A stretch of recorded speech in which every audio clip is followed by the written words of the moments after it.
La SICAP SA, Société immobilière du Cap-Vert, et la Sénélec, Société nationale d'électricité du Sénégal, vous offrent votre revue de presse. Bonjour et bienvenue. La journée mondiale de la liberté de la presse célébrée ce samedi 3 mai, sujet mis en exergue par les quotidiens parus ce jour. Réumi Quotidien nous apprend que le Sénégal gagne 20 places. La presse sénégalaise sous condition, titre enquête faisant allusion aux subventions et sanctions. Le journal parle d'un financement record de 2,7 milliards de francs CFA, réservé aux bons élèves. Une politique d'aide qui redéfinit le journalisme subventionné. Reporters sans frontières propose un New Deal pour le journalisme. L'État engage la réforme des médias, affiche l'AS. Sur la conformité des médias, le CEDEPS recadre le ministre, écrit Walf Quotidien. Pour Mamadou Ibra Kane, il ne revient pas à l'autorité politique de dire qui a le droit d'être média au Sénégal. La presse a eu et a dit, selon Le Soleil. En conférence de presse, le directeur de la communication Habibou Dia a dévoilé les grandes lignes du rapport sur la réforme des médias. Nous sommes favorables à une régulation de la presse, mais dans le dialogue renchérit Ibrahima Lissa Faye. De la 94e à la 74e place, l'Astre de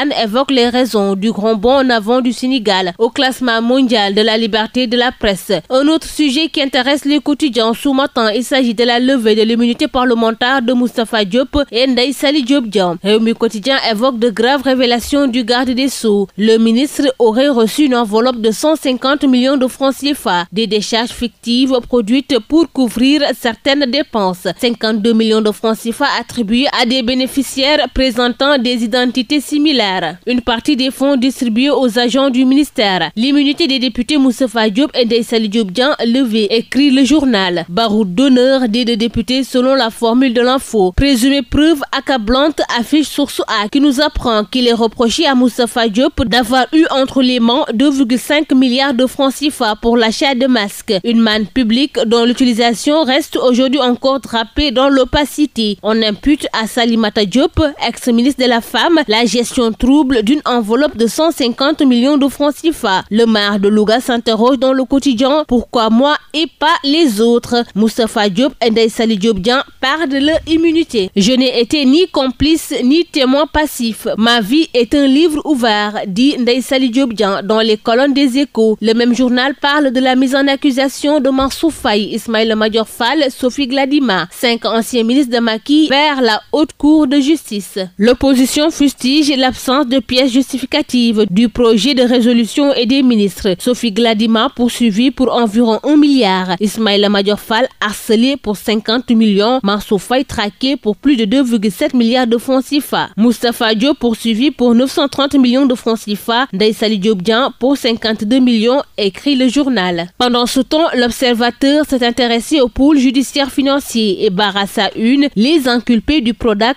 passent à table. Extrait de leur cellule est entendu par le président du collège des juges d'instruction du pôle judiciaire financier. Mamina Dafé et Ibrahima Sissi ont été confrontés à l'expert comptable Abdoulaye Dramé. Selon le rapport de vérification, Ibrahima Sissi, gérant de la société TIDA qui avait un contrat pour la gestion du transit des biens du Prodac en 2017, a sur la base de fausses factures fait payer à Locafrique la somme d'1 milliard 319 millions de francs CFA en lieu et place des 637 millions de francs CFA du transit. Le même journal évoque une surdose de critiques. Les médecins administrent une thérapie de choc au ministre de la Santé. Dr Aminata Diop, Abdou Aziz Fall et compagnie infligent une piqûre de rappel des obligations de l'État au ministre. C'est tout pour votre revue de la presse. À vos kiosques et très bonne lecture. La SICAP SA, Société immobilière du Cap-Vert, et la Sénélec, Société nationale d'électricité du Sénégal, vous ont offert votre revue de presse.